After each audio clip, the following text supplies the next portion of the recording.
Hopefully now it can be properly flattened and repaired. That remains to be seen. Well, after over a month of battling with it, trying everything that could possibly be done, the old front has been declared unsalvageable. This split I went ahead and did myself just to see if I could do anything with it.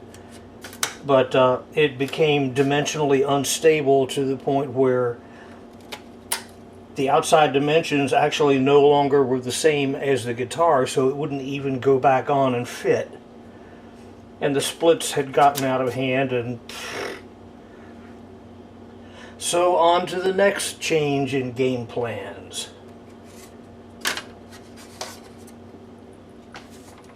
Well, the moment of truth has arrived.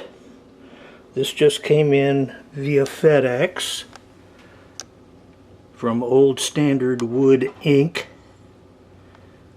And I'm real anxious to see what's inside it. Call this the unboxing, if you will. I've already cut all the tape. Get back there. Cardboard.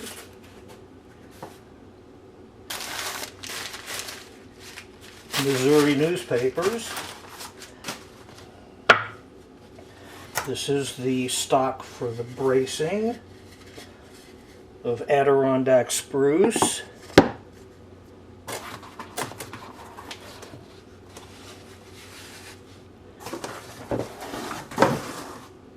Another nice looking piece that's labeled packing. Alrighty.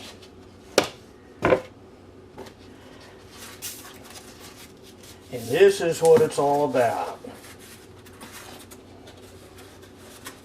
Come out to me.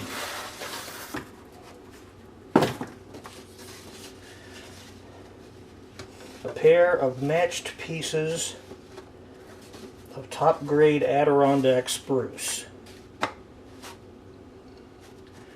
which will become the new front for the 12-string.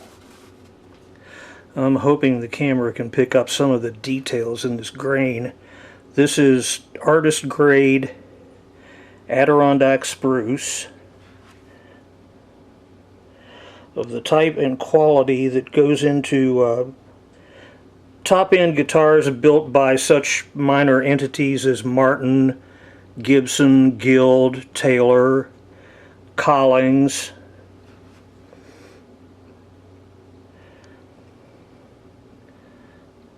This stuff is going to sound so good. There is much to do, though, before the day comes when it turns into the front of a guitar. Okay, the first step in this new game is to glue these two puppies together. Thusly.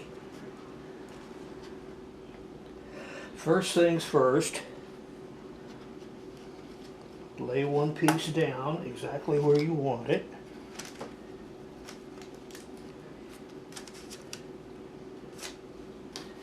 And clamp it in place. Now that piece is exactly what I want it. I've done about a half a dozen dry runs at this already. Because when you put the glue down, you only get one chance to do it right. I'm also doing it in the kitchen because I want all of this wood to be under absolute climate control as much as possible. Now I lay down a bead. Come out of there.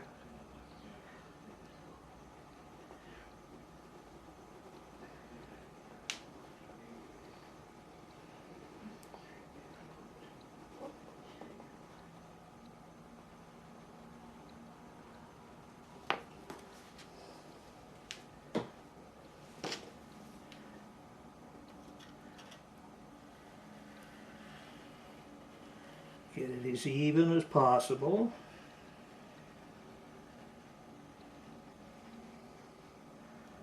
This has got to be the world's most perfect glue joint.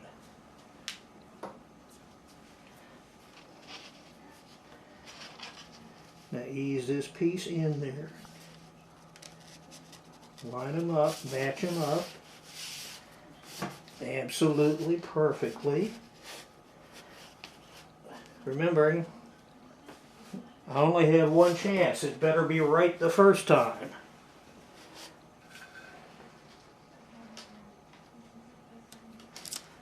Now clamp this side down.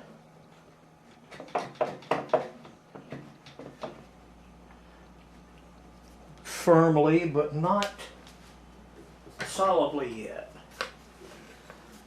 Now with this piece locked down, next trick is to tap this lightly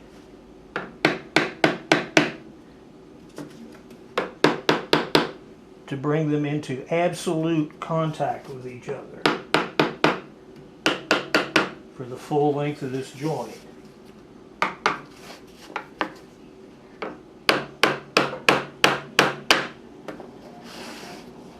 And when it's there, clamp this down the rest of the way, because it's going to stay like this for at least 24 hours, possibly longer.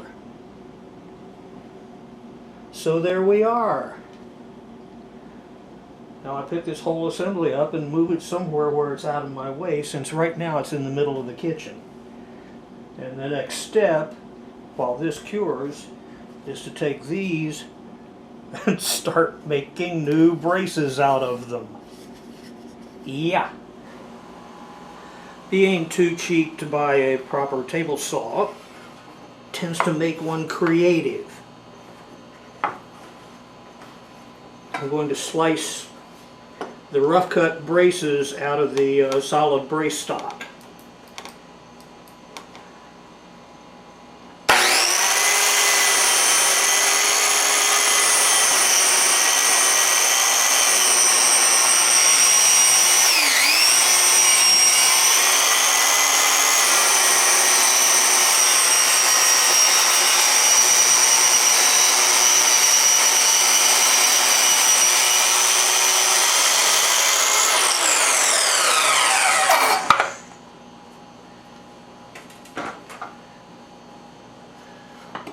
One at a time, ever so slowly. I want to start them at 3/8 of an inch thick. I'll reduce that to 1/4 of an inch when I get there. And another one.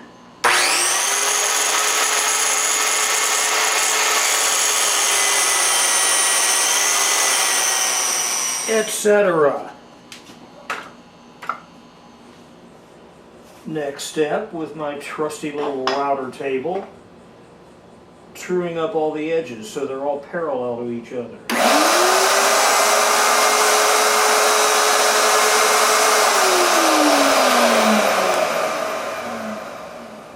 Just like that. Rinse and repeat.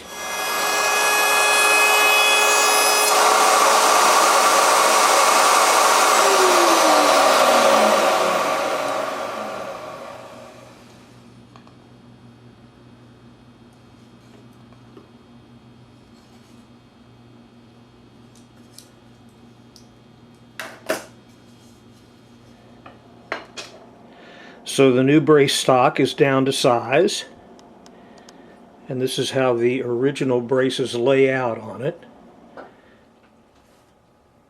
Next thing to do is start cutting and shaping. Now I'm giving these all a group sanding to bring them all down to exactly the same size.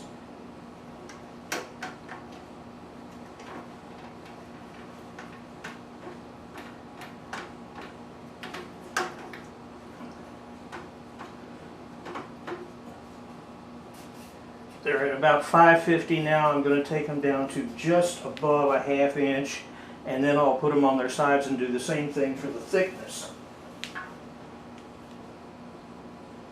Don't want any of these puppies playing out of tune. Alright.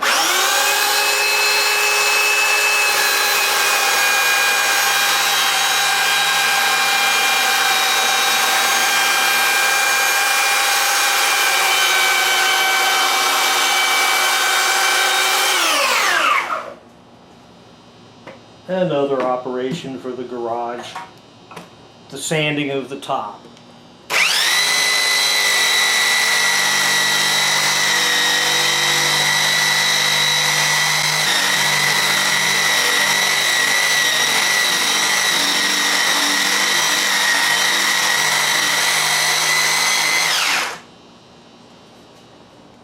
I'm literally taking it down 1/1000th of an inch at a time, because there is no margin for error, and I only get one chance at this, and if I take it too far I don't get a chance to put it back on.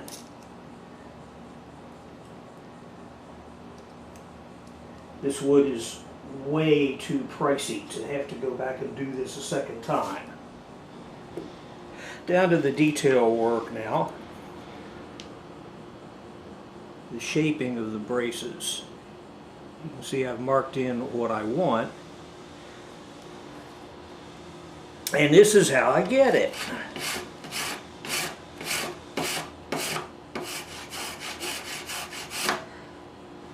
By hand.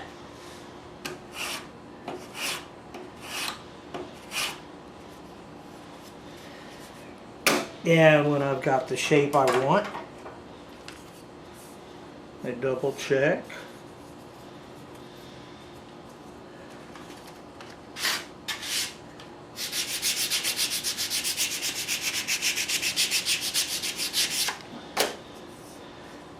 I radius the edges.